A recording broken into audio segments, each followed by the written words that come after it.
Hi friends, welcome back to our channel. நம்ம சேனலை subscribe பண்ணாதவங்க சப்ஸ்கிரைப் பண்ணிக்கோங்க. மறக்காமல் லைக் பண்ணி சப்போர்ட் பண்ணுங்கள். நாளைக்கான எபிசோடில் என்ன நடக்குது பார்த்தீங்கன்னா, கீதா கார்த்திக் கிட்டே நான் துங்க கிட்ட போயிடுறேன், அப்போ தான் உங்களுக்கு தீபா கிடைப்பாங்க அப்படின்வாங்க. அதை கேட்ட கார்த்திக், உங்கள் 2 பேரையும் காப்பாற்றுறதுக்காக தான் நான் போராடிட்டு இருக்கேன், கொஞ்சம் வெயிட் பண்ணுங்க அப்படின்னு சொல்லிட்டு ஒரு முக்கியமான விஷயம் உங்களுக்கு சொல்லணும். ஐஸ்வர்யா அன்னைக்கு நீங்கள் தீபா இல்லை கீதான்ற விஷயம் தெரிஞ்சிடுச்சு அப்படின்வாங்க. எப்படி சார் தெரிஞ்சது அப்படின்னு வந்து கேட்கும்போது, நான் சக்தி வீட்டுக்கு போகும்போது அங்கே துங்காவை பார்த்தேன், கூடவே ஐஸ்வர்யா அண்ணி இருந்தாங்க அப்படின்வாங்க.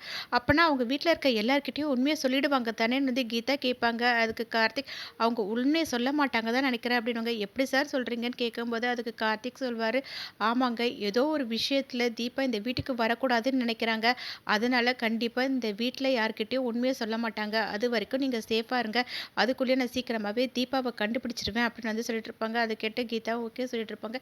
நெக்ஸ்ட் சீனில் பார்த்தீங்கன்னா, சக்தி தீபா கிட்ட வந்து பேசிட்டு இருப்பாங்க. கவலைப்படாதீங்க மேடம், உங்களை இத்தனை நாள் யார்கிட்ட கொண்டு போய் சேர்க்கறதுன்னு நான் யோசிச்சுட்டு இருந்தேன், ஆனால் உங்கள் ஹஸ்பண்டோட கம்பெனி அட்ரஸ் எனக்கு கிடச்சிடுச்சு, சீக்கிரமாகவும் உங்களை கொண்டு போய் சேர்த்துருவேன் அப்படின்னு வந்து பார்த்துட்டு இருக்கும்போது இன்னொரு சிஸ்டர் வந்து சக்தி கிட்ட எப்படி இருக்கு அவங்களுக்கு அப்படி வந்து கேட்பாங்க. அவங்களுக்கு நான் ட்ரீட்மெண்ட் கொடுத்துருக்கேன், கொஞ்சம் வெயிட் பண்ணி தான் பார்க்கணும் அப்படின்னு. இவங்க உங்களுக்கு ரிலேஷன் அப்படின்னு சிஸ்டர் கேட்பாங்க. அதுக்கு சக்தி வந்துட்டு, அப்பெல்லாம் எதுவுமே கிடையாதுங்க, இவங்க ஒரு சிங்கர்ன்றது எனக்கு தெரியும், மற்றபடி இவங்க யார் என்னன்றது எனக்கு எதுவுமே தெரியாது, இவங்களை நேரில் பார்த்ததே இந்த ஜிஹெச்சில் அட்மிட் ஆனதுக்கு அப்புறமா தான் அப்படின்வாங்க. அதை கேட்ட அந்த சிஸ்டரும், பரவாயில்லைங்க, முன்ன பின்ன தெரியாதவங்களுக்கு கூட நீங்கள் இவ்வளோ ரிஸ்க் எடுத்து காப்பாற்றிருக்கீங்க, உங்களுக்கு ரொம்ப பெரிய மனசு அப்படின்வாங்க.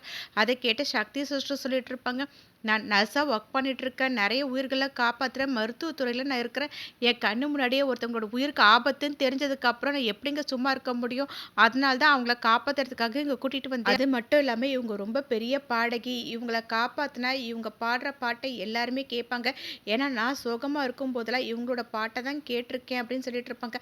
அது கேட்டு அந்த சிஸ்டரும் சரி பார்த்துக்கோங்கன்னு சொல்லிட்டு அங்கேருந்து கிளம்பி போயிடுவாங்க. நெக்ஸ்ட் சீனில் பார்த்தீங்கன்னா, அபிராமி ஃபீல் பண்ணி உட்காந்துட்டு இருப்பாங்க.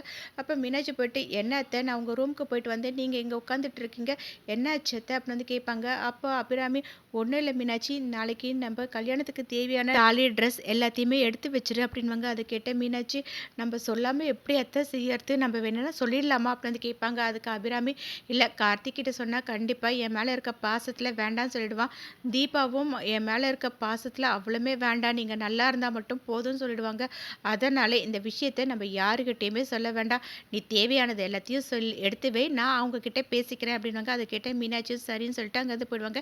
நெக்ஸ்ட் சீனில் பார்த்தீங்கன்னா, நைட்டு தூங்கிட்டு இருக்கும்போது தீபாவுக்கு திடீர்னு உடம்பு வந்து அப்படியே குளிர் எடுக்குது, உடம்பு தூக்கி போட ஆரம்பிச்சிடும். அதை பார்த்து சக்ஸஸ்டாக என்ன ஆச்சுன்ட்டு ஒரு இன்ஜெக்ஷனை போட்டு பார்ப்பாங்க. பார்த்தீங்கன்னா குளிர் மட்டும் அடங்கிடும், ஃபீவர் வந்து ஹெவியாக இருக்கும். இங்கே கார்த்திக்கும் தூங்கிட்டு இருப்பாங்க. அப்போ கீதா தூக்கத்தில் இருந்து எழுந்திரிச்சு பார்க்கும்போது கார்த்திக் எழுந்து உட்காந்து ஃபீல் பண்ணிட்டு இருப்பாங்க. என்னாச்சு சார், தூங்காமல் உட்காந்துட்டு இருக்கீங்கன்னு போய் கேட்கும்போது, இல்லைங்க, எனக்கு ஏதோ தீபாவுக்கு ஆபத்து வர மாதிரி வந்து ஃபீல் ஆச்சு, அதனால தான் தூக்கத்தில் இருந்து எழுந்துட்டேன் அப்படின்னு வந்து யோசிச்சுட்டு சாமி கிட்ட வந்து வேண்டிப்பாங்க, கடவுளே, தீபாவோட உயிருக்கு எந்த ஒரு ஆபத்தும் வராமல் நீ தான் காப்பாற்றணும்னு. இதை பார்த்து கீதா வந்துட்டு தண்ணி குடிக்க சொல்லிட்டு அவங்க தூரமாக போயிட்டு உட்காந்து கார்த்திகை பார்த்து, அவங்க ஒய்ஃப் மேலே எந்த அளவுக்கு அவர் உயிராக இருந்தால், பாசமாக லவ்வாக இருந்தால் இந்த அளவுக்கு ஃபீல் பண்ணுவார் அப்படின்ற மாதிரி பார்த்துட்டு இருப்பாங்க. இங்கே சக்தி சிஸ்டர் கிட்ட வந்து இன்னொரு சிஸ்டர், என்னாச்சு உங்களுக்கு அப்படின்னு வந்து கேட்பாங்க. என்னன்னு தெரியல, அவங்களுக்கு திடீர்னு ஃபீவர் அதிகமாகிடுச்சு, இன்ஜெக்ஷன் போட்டும் கேட்கவே இல்லை அப்படின்வாங்க. அப்போ அங்கே குழந்தைங்களாம் வந்துடுவாங்க, அவங்களாம் வந்துட்டு தீபாக்காக ப்ரே பண்ணிட்டு இருப்பாங்க.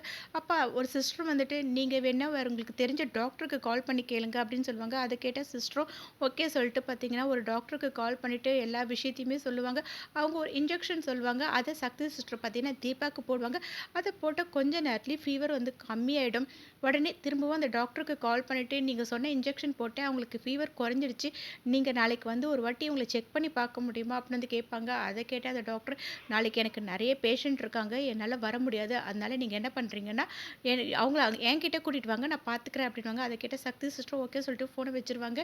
இங்கே சிஸ்டர் என்னாச்சு அப்படின்னு வந்துட்டு சக்தி கிட்ட கேட்கும்போது அவங்களும் எல்லாத்தையுமே சொல்லுவாங்க. அதை கேட்ட இன்னொரு சிஸ்டரும் ஓகே, நீங்கள் நாளைக்கு அவங்கள டாக்டர் கிட்ட கூட்டிகிட்டு போய் காட்டுங்க அப்படின்னு வந்து சொல்லுவாங்க. அவங்களும் ஓகே சொன்னதுக்கப்புறம் பார்த்தீங்கன்னா அங்கேருந்து கிளம்பி எல்லாருமே போயிடுவாங்க.